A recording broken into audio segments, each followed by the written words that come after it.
Il est vrai que nous sommes à quelques mois des élections communales et législatives. La conférence d'aujourd'hui, l'atelier d'aujourd'hui, a été bien situé dans le cadre de la vision 2040-2060. Les élections devraient maintenant nous permettre d'avoir des dirigeants qui aident le pays, qui pilotent le pays dans le sens d'un pays développé, dans le sens d'un pays émergent.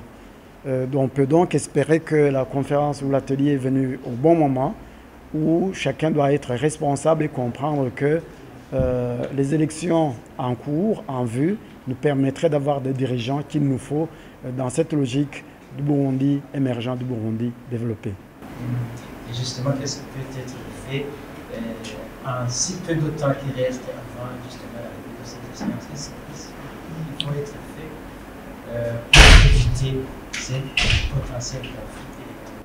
En fait, les conflits électoraux viennent d'une certaine logique où en fait les pays pauvres, dans les pays pauvres, l'accès au pouvoir donne des avantages.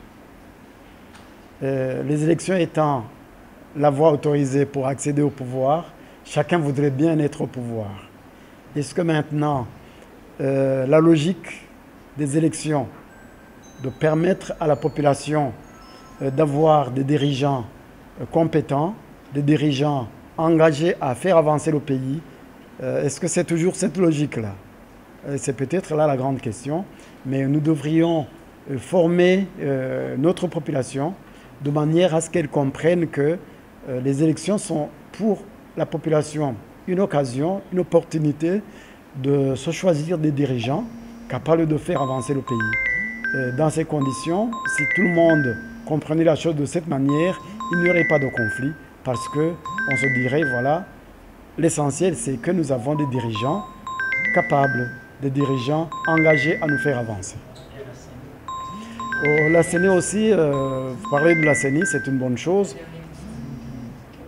La CENI est un organe chargé d'administrer et d'orienter les élections.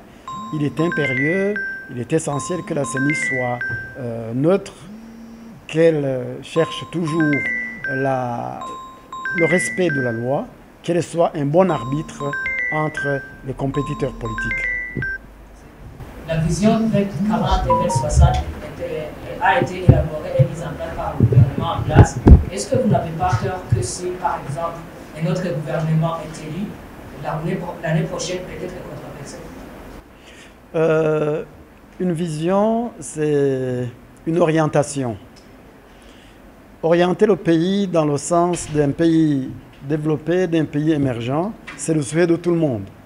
Il est vrai qu'en Afrique, on a toujours l'habitude de faire table rase du passé, mais je me dis que ce n'est pas toujours cela qu'il nous faudrait.